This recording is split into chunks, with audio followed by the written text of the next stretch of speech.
இந்த மாதிரி ஒயர் தொங்கிட்டு இருந்தா என்னதாங்க பண்றது? எவ்வளோ கீழாப்புல தொங்குது பாருங்க. நாங்களும் ஒயர்மேன்ட்ட சொல்லிட்டோம். ரொம்ப ஹைட்டு கம்மியா கீழே தொங்குது. அதுவும் பாருங்க லைட்டா பிரிஞ்சும் தொங்குது. அதுல ஏதாவது கரண்ட் போச்சுன்னா என்ன பண்றது? சரி பண்ணவே மாட்டேங்கிறாங்க. யார்கிட்ட கம்ப்ளைண்ட் பண்றதுன்னு தெரியல. காத்தடிச்சா டக்குன்னு ஏதாவது தென்னை மட்டை விழுந்துச்சுன்னா என்ன ஆவறது பாருங்க. சரி ரொம்ப நாள் ஆயிடுச்சு தோப்புக்கு போய் லைட்டாக ஒரு வாக்கிங் போயிட்டு வரலாம் தாங்க ஈவினிங் வாக்கில் போனோம். மழை நல்லா இங்கே ஈவினிங் கொஞ்சம் கொஞ்சமாக மழை வந்துக்கிட்டே இருக்குங்க. சரி லைட்டாக பஜ்ஜி போடலான்ட்டு வாழைக்காவை தாங்க தேடிக்கிட்டு இருந்தோம்.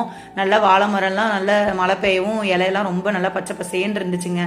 ரொம்ப நாளைக்கு முன்னாடி கண்ணும் வச்சுருந்தோம். சரி அதுவும் பொழைச்சிருச்சா எல்லாம் அப்படின்ட்டு 2-3 புண்ணாக்கெல்லாம் போட்டு வச்சாங்க. நான் அதை அடுத்த வீடியோவில் ஷேர் பண்ணுறேன் என்னென்ன வச்சோன்ட்டு. இது பாருங்க எங்கே பார்த்தாலும் ஒரே அட்டைப்பூச்சி. லைட்டாக மழை தூறலுக்கே அதிகமாக ஈரமாக இருக்கனால மழை வந்துக்கிட்டே இருக்கனால அட்டைப்பூச்சி இருந்துச்சுங்க. சரி நம்ம வந்த வேலையை பார்க்கலான்னு ஒரு வழியா வாழைக்காவை கண்டுபிடிச்சிட்டாங்க. ரொம்ப நேரமா தட்டி தட்டி பார்த்தோம். ஒரு வழியா ஒரு 3 வாழைக்காவை எடுத்தாச்சுங்க. வீட்டுக்கு அவ்வளவுதாங்க கிளம்பிட்டோம். இனிமே பஜ்ஜி சொல்றதா வேலை. அழகா நிறைய மயில் தோகையெல்லாம் விரிச்சிட்டு தாங்க நல்லா டான்ஸ் ஆடிட்டு இருந்தது. கரெக்டாக அதை கேப்சர் பண்ணலான்னு பார்த்தா க்ளோஸ் ஆயிடுச்சு. செம்ம பெரிய மயிலுங்க. எங்க பார்த்தாலும் மயிலாவே தான் இருந்துச்சு அன்னைக்கு.